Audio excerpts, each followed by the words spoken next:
영국 BBC 뉴스 방송 중에 잡힌 한 장면, 그리고 앵커 빅토리아 더비셔의 손등에 적힌 이 전화번호. 뉴스를 타고 방송된 이 번호는 영국의 가정폭력 신고 번호였습니다.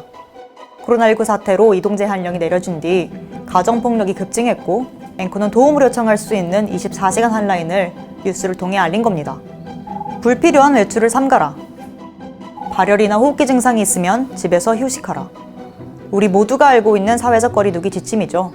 코로나19 예방을 위해 많은 직장인들이 집에서 근무를 하기도 하는데요. 사회적 거리두기부터 재택근무까지. 코로나 시국에 우리는 결국 집에서 안전을 지키라는 말을 듣습니다. 그런데 과연 집이라는 공간은 모두에게 안전한 곳일까요? 비하인드 코로나 두 번째 이야기, 코로나와 집입니다.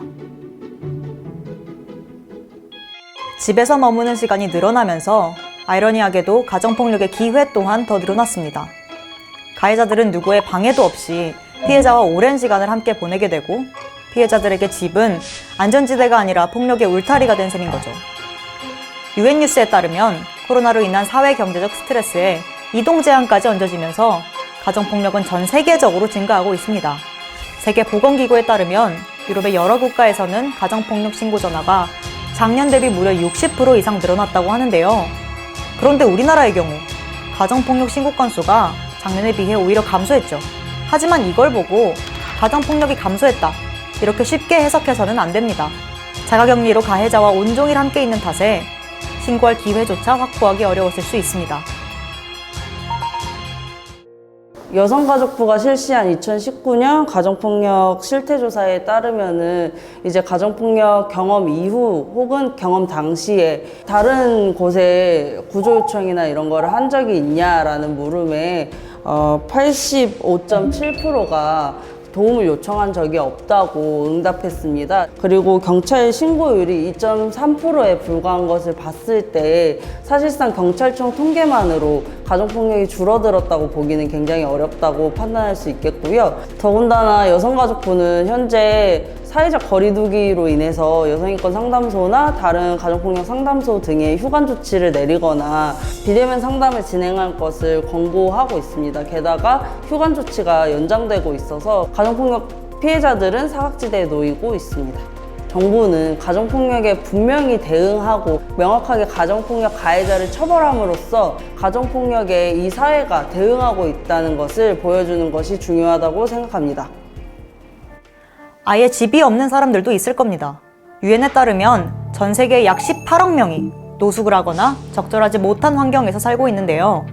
이런 환경 속에서는 손 씻기와 같은 간단한 수칙조차 지키기 어려울 거고 심지어 좁은 공간에 밀집되어 살아야 하는 사람들도 있습니다. 에티오피아에서는 코로나로 실직한 사람들이 강제퇴거로 길거리 생활을 하고 있습니다. 가림막을 설치하고 그곳에서 숙식을 해결하고 있는데요. 수백 명이 함께 좁은 공간에 살고 혼자 격리할 수 있는 공간도 없다 보니 감염자가 생긴다면 확산의 우려도 큽니다. 해외의 이야기만이 아닙니다. 우리나라에서도 노숙인들은 누구보다 쉽게 바이러스에 노출되어 있고 강제퇴거를 당해 보호받지 못하는 사람들이 있습니다.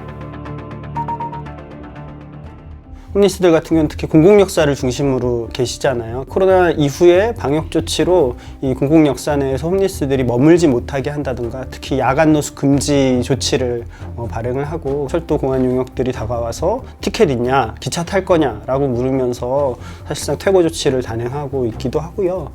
그들이 잠을 자거나 생활을 하기 위해서 쌓아둔 물품들이 있는데 그런 물품들도 지난 5월에 쓰레기차 2대를 동원해서 사전 계고 없이 철거하는 일이 있었거든요. 그게 사실 뭐 비닐봉다리 담긴 쓰레기처럼 보일진 모르겠지만 홈리스들에겐 그게 생활의 중요한 물품인데 마치 자기들을 걸어다니는 바이러스 취급하듯이 그렇게 쓰레기차로 청소해버리는 이런 문제들도 상당히 좀 심각한 인권 침해 문제이기도 하고요.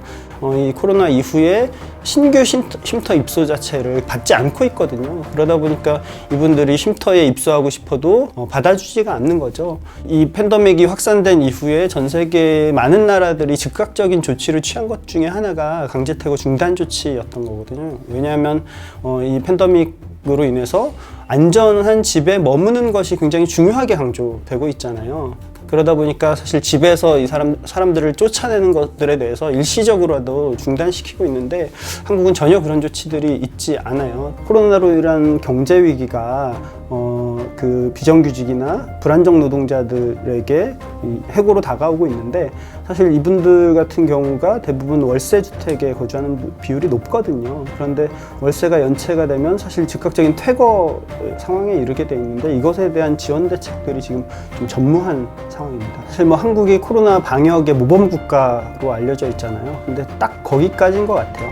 안전하고 안정적으로 머물 수 있는 공간이라는 이 집에 대한 것들을 어떻게 정책적으로 더 확보할 것이냐에 중점을 둬야 된다고 생각해요. 결국 이런 문제를 해결하기 위해서 필요한 건 제도적인 보호와 지원입니다. 가정폭력 피해자를 위해서는 폭력을 피해 안전하게 머무를 수 있는 보호소가 절실합니다. 피해자들이 문제를 토로할 수 있는 헬프라인 서비스도 꼭 필요하겠죠. 무엇보다 가해자와의 분리, 경찰 보호, 그리고 가해자에 대한 응당한 사법 조치가 보장되어야 할 겁니다. 코로나 상황에서의 강제 퇴거는 어떤 형태라도 중단되어야 합니다.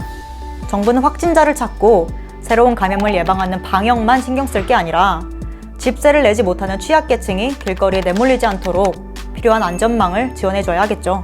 노숙인에게는 물이나 마스크 같은 필수적인 위생기구를 제공하고, 고위험군으로 분류될 경우 긴급 숙소로 공급해야 더 큰 확산을 막을 수 있을 겁니다. 전 세계에서 인정하는 K-방역. 하지만 그 찬사 이면에 존재하는 불평등과 비관, 그리고 불안에 대해서도 관심을 기울일 때 우리는 더 나은 포스트 코로나를 그려볼 수 있습니다. 누군가는 방역의 사각지대에 놓여 있다는 것을, 집에 안전하게 있으라는 말이 그저 무책임하게 들릴지도 모른다는 것을 우리 모두 기억해야 할 겁니다.